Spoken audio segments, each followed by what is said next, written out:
जीवन मिला है, मांगना क्या है? और इससे बड़ा और क्या मिल सकता है? चांद सूरज है, वृक्ष हैं, फूल हैं, पक्षी हैं, लोग हैं, एक सुंदर अस्तित्व है। असंभव संभव हुआ है और तुम जीवित हो, और तुम्हारे भीतर चैतन्य है। तुम्हें पता है कि तुम जीवित हो, यही चैतन्य है, यही आत्मा का सबूत है। जीवन का अनुभव कि मैं जीवित हूं, कि मैं हूं, यही आत्मा का प्रमाण है। आत्मा का अर्थ होता है चेतना के प्रति चैतन्यता। मैं चेतन हूं, ऐसा बोध आत्मा है। और क्या चाहिए? आत्मा तुम्हारे पास, और ये सारा आकाश, और ये सारे चांद तारे। लेकिन हम कुछ मांग रहे, हम कुछ आस लगाए बैठे। तुम्हारी आशाएं पूरी नहीं होंगी। तुम्हारी आशाएं तुम्हें रोज रोज दीन करती जाएंगी।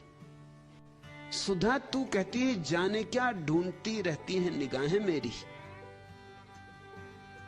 सभी की निगाहें कुछ ना कुछ ढूंढ रही, और इसलिए सभी की निगाहें खाली, कुछ भी नहीं मिला। ढूंढना बंद करो, खोजना बंद करो, आंख बंद करो, अपने में बैठो, अपने में ठहरो। खोजने में तो दौड़ जारी रहती है, दौड़ो मत।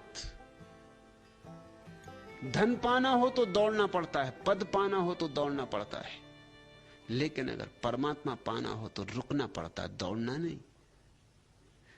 तू कहती जाने क्या ढूंढती रहती हैं निगाहें मेरी, राख के ढेर में न सोला है न चिंगारी। सच है यह बात।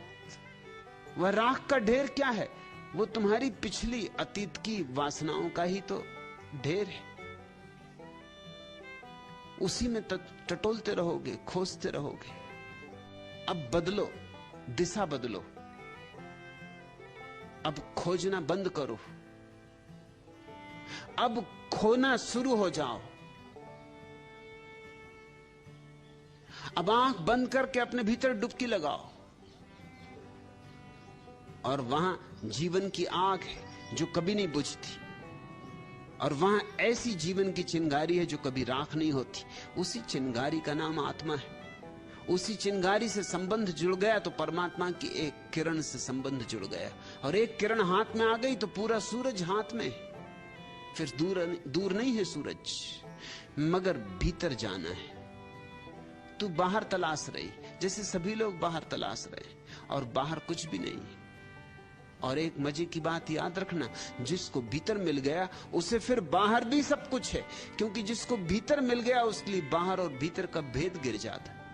उसके लिए सभी कुछ भीतर है।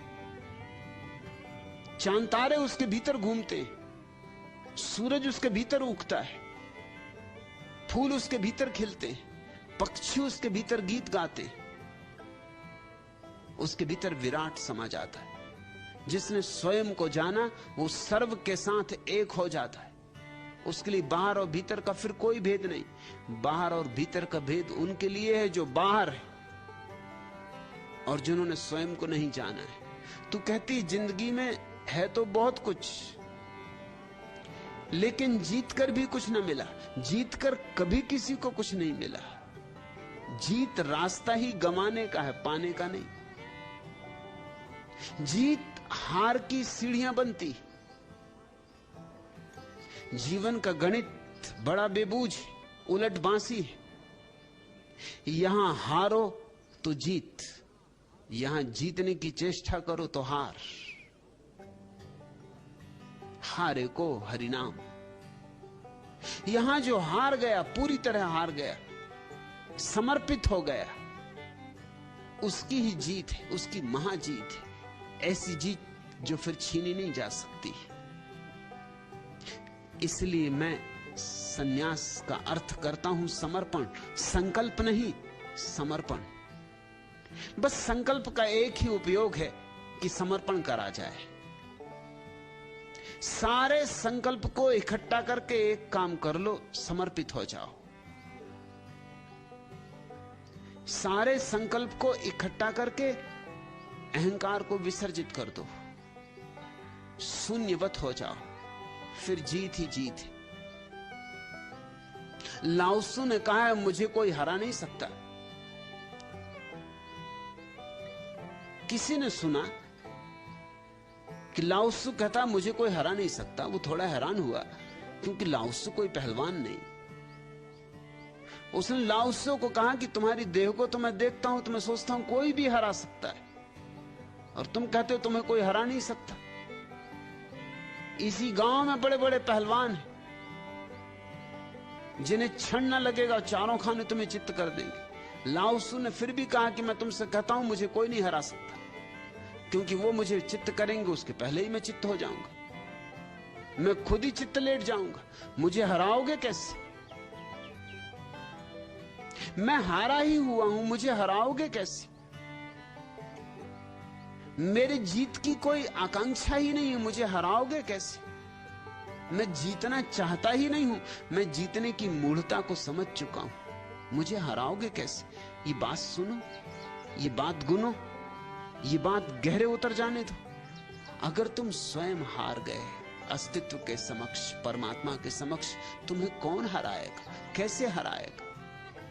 लेकिन लोग जीतना चाहते हैं। जीतने वाला ऐसे ही है जैसे कोई नदी में धार के विपरीत बह रहा हो, धार के विपरीत जाने की चेष्टा में लगा हो। गंगा जा रही समुद्र की तरफ, तुम जा रहे गंगोत्री की तरफ, हारोगे, निश्चित हारोगे। शायद दो चार हाथ मार लो, शायद दो चार हाथ तुम्हें ऐसा लगे कि अब जीते, मगर तुम्हारी हार निश्चित है। बरसा के दिन थे और गांव की नदी में बाढ़ आ गई थी, और लोग भागे हुए आए और मुल्ला नसरुद्दीन से कहा यहां बैठे क्या कर रहे हो, तुम्हारी पत्नी नदी में गिर गई, बाढ़ भयंकर है, किसी की हिम्मत हो भी नहीं रही, अब तो तुम्हारी अगर इच्छा हो तो कूदो और बचाओ। मुल्ला एकदम भागा हुआ आया, कपड़े भी नहीं उतारे, एकदम नदी में कूद पड़ा और लगा ऊपर की तरफ तैरने। भीड़ इकट्ठी हो गई थी, भीड़ ने चिल्लाया नसरुद्दीन ये तुम क्या कर रहे हो, तुम्हारी पत्नी को धार नीचे की तरफ बहा ले गई। नसरुद्दीन ने कहा कि चुप, मैं अपनी पत्नी को जानता हूं या तुम। दुनिया की कोई और स्त्री हो तो शायद धार उसको नीचे की तरफ ले जाए, मगर मेरी पत्नी सदा धार के विपरीत बहने वाली, वो ऊपर की तरफ गई होगी, उसे मैं भली भांति जानता हूं, उसके गणित को जानता हूं, उसकी तर्क सरणी पहचानता हूं। तुम मुझे मत सिखाओ, मेरी पत्नी के संबंध में मुझे सब मालूम। अगर मेरी पत्नी गिरी है तो ऊपर की तरफ बही होगी, उसकी खोपड़ी उल्टी है। लेकिन ऊपर की तरफ कितना ही बहो, कितना ही चेष्टा करो, कितनी देर चेष्टा चलेगी, आज नहीं कल पैर उखड़ जाएंगे। और ये अस्तित्व की विराट धारा, और हम सब जीतने के लिए लड़ रहे हैं। गिरते हैं एक दिन, बुरी तरह गिरते हैं, बड़े से बड़े सिकंदर भी गिरते हैं, तो सुधा तू भी गिरेगी। जीत की मोह, जीत की वासना छोड़ो। सन्यासी वह है जिसने घोषणा कर दी कि अब जीतना इत्यादि बच्चों के खेल है, अब तो मैं हार गया, अब तो मैं प्रभु से हार गया, अब तो उसकी मर्जी पूरी हो, मेरी कोई मर्जी नहीं। जहां ले जाए जाऊंगा, जहां बाहे बहूंगा, जिस किनारे लगा दे वहां लग जाऊंगा, वही किनारा है। और अगर मझधार में डुबा दे तो मझधार ही किनारा है, फिर तुम्हें कोई नहीं हरा सकता, फिर तुम्हारी जीत आत्यंतिक है, अंतिम है। लेकिन हमारे मन में कहीं न कहीं वासना जीत की बनी ही रहती, कुछ ना कुछ पाने की, कुछ ना कुछ होने की। ये जो होने की वासना है, यही हमारा रोग है। कुछ लोग धनी होना चाहते हैं, ये उनका रोग है।